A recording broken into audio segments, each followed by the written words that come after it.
Subscribe कीजिए चौहान जी technical channel को और बेल आइकन को प्रेस कीजिए हमारी लेटेस्ट वीडियो सबसे पहले देखने के लिए। नमस्कार दोस्तों, मैं राहुल चौहान एक बार फिर से आप सभी का अपने चैनल चौहान जी टेक्निकल में बेहद स्वागत करता हूं। तो दोस्तों, आज की इस वीडियो में हम आपको बताएंगे कि कैसे आप 3D2H सेटअप बॉक्स को अपने घर बैठे रिपेयर कर सकते हैं, वो भी बड़ी आसानी से। तो दोस्तों चलिए शुरू करते हैं। तो दोस्तों, ये है वेस्टर्न का सेटअप बॉक्स जो कि हम आपको रिपेयर करके बताने वाले हैं। तो इसे मैंने दोस्तों ओपन कर लिया है और यहाँ पर ये आपको सामने दिख जाता है ये D2H का कार्ड, जो कि दोस्तों ये इसका मेन बोर्ड होता है जो कि इसे रन करता है। तो दोस्तों यहाँ पर ये लीड्स दिख जाती हैं और ये कार्ड जो है दोस्तों प्रॉब्लम क्या कर रहा है मैं आपको बता देता हूँ। दोस्तों इसमें जो है वीडियो तो क्लियर आ रही है बट साउंड क्वालिटी इसमें नहीं आ रही, यानी कि साउंड भी बिल्कुल भी नहीं आ रहा है। तो दोस्तों यहाँ पर मैंने एक जुगाड़ कर रखा है जो कि मैं आपको दिखा देता हूँ, जो कि आप आई परे पे उसे कर सकते हैं। तो दोस्तों यहाँ पर मैंने एक वायर को सोल्ड कर रखा है, मैं आपको दिखा देता हूँ। दोस्तों ये ऑडियो लीड से एक वायर को सोल्ड करके मैंने एक आईसी से इसे कनेक्ट कर रखा है, जहाँ की दोस्तों इसे कनेक्ट करने से इसकी साउंड क्वालिटी तो आ रही है बट वो साउंड क्वालिटी आपको नहीं मिलने वाली जो कि आपको एक नए कार्ड या एक नए सेटअप बॉक्स से आपको मिलती है लाउडली, यानी कि साउंड क्वालिटी बहुत ही लो तरीके से आती है और आपको बैकग्राउंड नॉइज जो है आपको बहुत काफ़ी सुनने को यहाँ पर मिलता है। तो दोस्तों इन सब झंझटों से बचने के लिए आपको इसे कार्ड को ही रिप्लेस कर देना चाहिए। दोस्तों ये जो मैंने आपको जुगाड़ बताया है इसे आप तभी यूज़ करें जब आपके पास या तो समय ना हो या तो इसे चेंज कराने के लिए पैसे ना हो।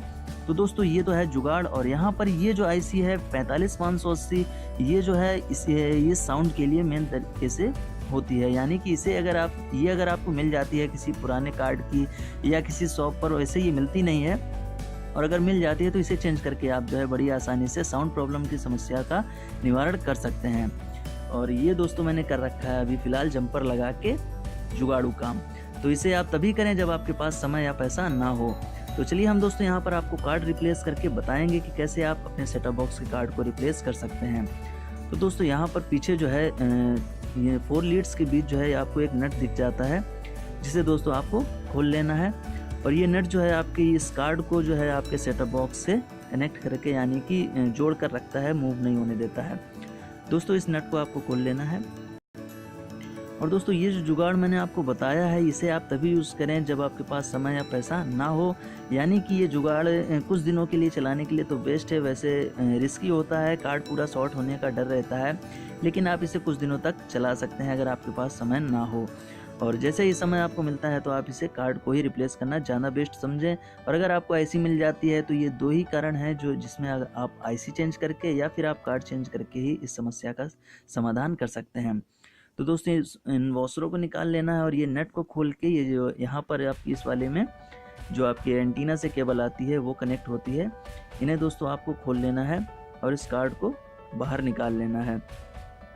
तो ये नट दोस्तों ये आपको अगर ये ना खुले तो आप इसे प्लास से या छोटी रिंच से इसे खोल सकते हैं।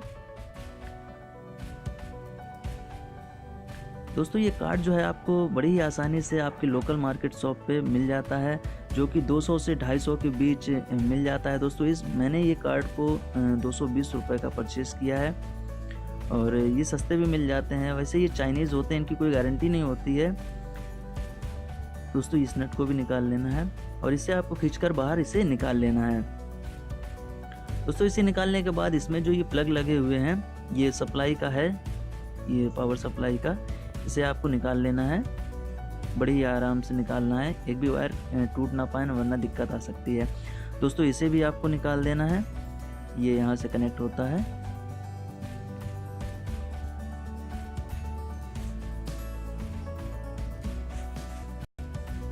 दोस्तों ये निकल गया है। अब यहाँ पर हम आपको दिखा देते हैं। दोस्तों यहाँ पर ये पीछे 3 वायर सोल्ड हैं। दोस्तों ये 3 वायर जो है ये आपके लिए इसमें फीचर दिया हुआ है सेटअप बॉक्स में, यहाँ पर आप एक्सटर्नल साउंड जो है कनेक्ट कर सकते हैं। तो उसी की वॉल्यूम अप डाउन के लिए दोस्तों ये 3 वायर्स जो है इससे कनेक्ट हैं और इन्हें आपको दोस्तों कट कर लेना है और इन वायरों को उसी तरह जिस तरह से इसमें ये सोल्ड हैं उसी तरह से जो नया कार्ड हम लगाने वाले हैं उसमें इन्हें सोल्ड कर लेना है, जिसमें आपको जो है सोल्डिंग मशीन की ज़रूरत पड़ेगी। ये दोस्तों नया कार्ड है जिसे मैंने 220 रुपये का मार्केट से परचेज़ किया है। इसे आप बड़ी आसानी से किसी भी मोबाइल इलेक्ट्रॉनिक शॉप या अपने पास के इलेक्ट्रॉनिक शॉप से परचेज़ कर सकते हैं। जहाँ पर टीवी वगैरह रिपेयर होती हो वहाँ से आप इसे परचेज़ कर सकते हैं। दोस्तों देखिए दोनों सेम ही हैं, ये चाइनीज़ होते हैं, इनकी कोई गारंटी वारंटी नहीं होती है। तो दोस्तों ये सेम ही होते हैं। चलिए दोस्तों हम आपको वायर जो है चेंज करके बता देते हैं। दोस्तों इन्हें आपको पहले कट कर लेना है। अगर दोस्तों आप नहीं समझ पा रहे हैं कि कौन सा वायर कहाँ सोल्ड करना है तो दोस्तों आप थोड़ा सा स्पेस दे के काटिए, ताकि जो वायर लगे रहेंगे इनसे आप कलर पहचान करके जैसे जैसे इसमें ये वायर सोल्ड हैं वैसे वैसे ही आप जो है अपने नए वाले बोर्ड में, नए वाले कार्ड में जो है इसे सोल्ड कर सकते हैं। तो हम आपको दिखा देते हैं कि यहाँ पर भी आपको ये 3 वायर्स को जो है पहले थोड़ा सा छील लेते हैं। और दोस्तों ये ध्यान रखिएगा थोड़ा सा छीलना है, ज़्यादा नहीं छीलना है, क्योंकि वहाँ पर जो स्पेस काफ़ी कम होता है जहाँ पर पॉइंट होते हैं सोल्ड करने के, तो आपस में टच ना हो। केवल उतना ही वायर आप छीलें जितना कि उसमें सोल्ड हो जाए।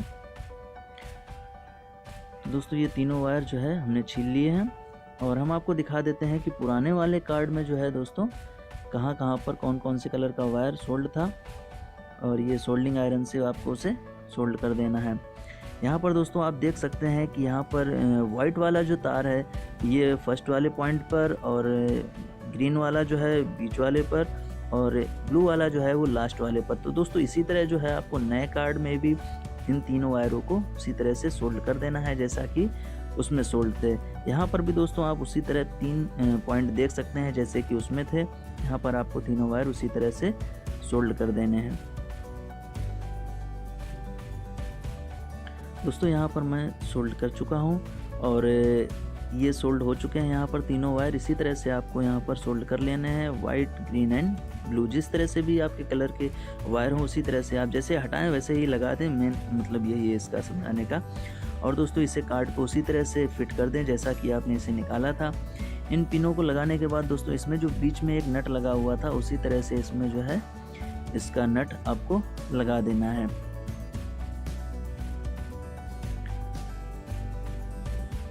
दोस्तों इस नट को जो है बीच में रख के आपको टाइट कर देना है ताकि जो है आपकी ये प्लेट जो है मूवमेंट ना करे या कहीं आसपास टचिंग इसकी ना हो पाए। इसे जो है आपको फुली टाइट कर देना है।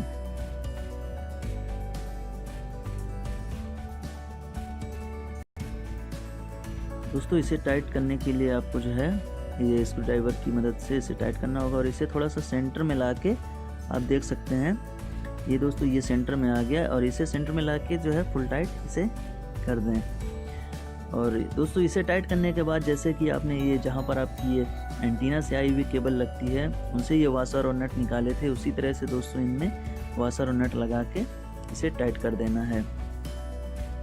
दोस्तों इसे कार्ड को चेंज करने से आपके सामने जो सिग्नल की प्रॉब्लम्स आती हैं या वीडियो की प्रॉब्लम आती है या वॉइस की प्रॉब्लम आती है, ये सारी प्रॉब्लम्स जो है इस कार्ड से ही सॉल्व हो जाती हैं। तो दोस्तों आपको ज़्यादा दिमाग लगाने की ज़रूरत नहीं है या घबराने की ज़रूरत नहीं है। अभी आपकी वीडियो ना आए, सिग्नल ना आए या जो है नहीं आता है तो आप इस कार्ड को चेंज करके सभी समस्याओं का निवारण कर सकते हैं। ये कार्ड ही इसमें जो है मेन होता है और इसमें कोई भी दिक्कत आने वाली नहीं होती है। तो दोस्तों ये मैंने लगा लिया और यहाँ पर ये प्लग जो है जहाँ पर जैसे लगे हुए थे वैसे ही यहाँ पर आपको लगा देने हैं। ये दोस्तों लग गया और यहाँ पर इसको भी जो है ये पावर सप्लाई का है, इसे भी लगा देना है। ये आपको ध्यान रखना है कि थोड़ा सा आराम से लगाएं, फोर्स ना करें जब तक सेट ना होके बैठ जाए। ज़्यादा फोर्स कर देंगे तो दोस्तों इसकी पिनें जो है टूटने का डर होता है, तो फिर आप दिक्कत में आ सकते हैं। तो इसलिए जो है बड़ी ही आसानी से इसे सेट करें। तो दोस्तों ये लग गया है और यहाँ पर दोस्तों एक जो नीचे से नट लगा हुआ था जो प्लेट को नीचे से सपोर्ट देता है, वो जो लगा हुआ था वो यहाँ पर हम आपको लगा के बता देते हैं। इसे आपको लगा देना है। दोस्तों ये थोड़ा सा टेपर जा रहा है, उसमें आपको घबराने की ज़रूरत नहीं है। कोई प्लेट जो है, कोई कार्ड जो है थोड़ा सा स्टैंडर्ड साइज़ होता है, कोई मीडियम साइज़ होता है, तो उसमें आपको घबराने की ज़रूरत नहीं है। यहाँ पर इस नट को आपको लगा देना है। दोस्तों इस नट लगाने के बाद आपका सारा काम फिनिश हो जाता है, इस कार्ड को लगाने का, इस कार्ड का रिप्लेसमेंट करने का। और यहाँ पर दोस्तों अब जो है इस कार्ड को रिप्लेसमेंट की प्रक्रिया पूरी हो चुकी है। यहाँ पर आप लीड लगा के अपने एंटीना की केबल लगा के इससे कनेक्ट कर सकते हैं। और दोस्तों अब जो है आप अगर अपनी टीवी में लगाएंगे तो उस कंपनी का प्रोमो या लोगो नहीं दिखाएगा जो कि इस बॉक्स का था। जैसे ये वेस्टर्न का था तो अब जो भी कंपनी का वो होगा वो वही दिखाएगा। और इसे दोस्तों आप ऑटो स्कैन करके अपने चैनल्स को देख सकते हैं फिर से। तो दोस्तों आशा करता हूँ आप सभी को मेरा वीडियो पसंद आया होगा। यदि आपको मेरा वीडियो पसंद आया हो तो प्लीज़ लाइक और शेयर जरूर कीजिएगा। और दोस्तों तब तक के लिए नमस्कार।